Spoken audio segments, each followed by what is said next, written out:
There are so many reasons why writing is hard. You never know if you're really done. You never know if what you've written is, in fact, any good. You've just cracked your heart open, poured out all your tender spots. Um, and also, it's nebulous. Like, there's no right, there's no wrong. Um, and that can be frustrating, especially if you're someone whose brain likes sort of more practical things like, I did it right, I got the right answer. Math can be satisfying that way. I got the right answer, I showed my work. And you don't get that with writing a lot of times. So I want to give you one little tip. It's kind of a style related tip. And the great thing about it is it involves mathing. And it kind of shows you ways where your writing hits some marks or doesn't. So here's my challenge for you. Go find a piece of text you've written, a good beefy, chunky stew, piece of text, and take a few minutes, look at the first word of every sentence that you wrote. Oh, I'll wait. Okay, fine, whatever. So what you want to do is you're checking for sentence variation. Did you start quite a few of your sentences with those easy TH words? The, there, that, this.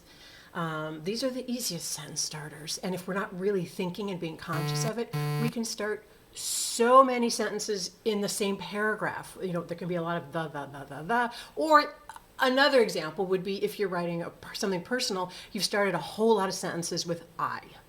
So what you want to do is you want to check the first word of every sentence in a paragraph, or if you're feeling ambitious, in an entire piece. And if you have started too many of your sentences the same way, you can go back and revise those sentences and mix it up.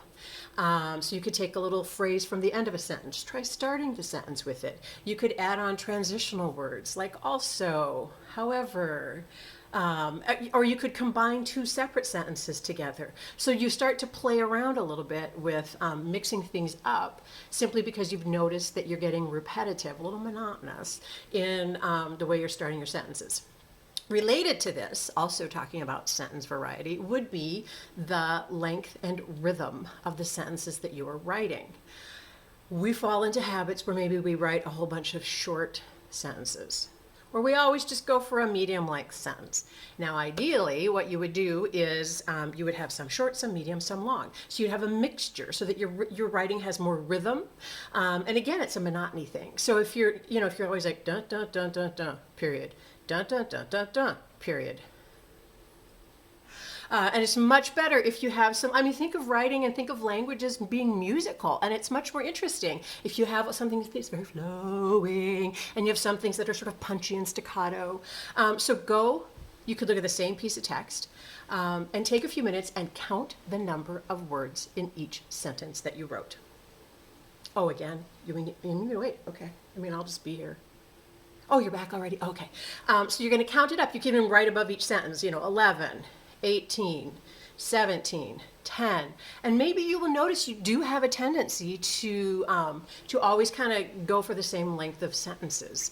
And again, what you can do is go back, revise this bit of text you've already written so that you combine some sentences. You could take two separate sentences instead of finishing the first one with a period. How's about you get fancy and you put a semicolon in there? Did you not even know how to use a semicolon? Guess what? Here's your bonus tip today. Basically, you want a complete sentence, a full independent clause. You want a complete sentence before the semicolon. You want another complete sentence after the semicolon. So you could combine together two separate sentences, make them one long, more satisfying whole. You could realize, oh, actually, I write a whole bunch of long sentences. I'm not one for short sentences. Try some. Try some sort of more emphatic, kind of boom kind of sentences. They could pack a real punch for you.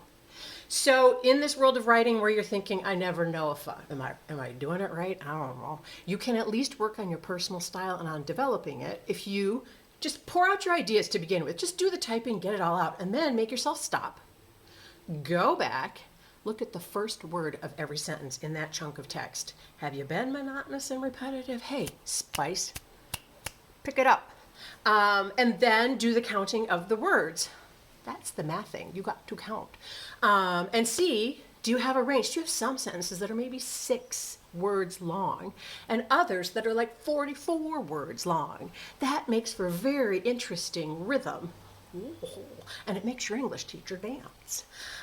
So there, even when you don't feel like you really know if you're doing it right, at the very least you can work on challenging yourself in terms of developing a personal style.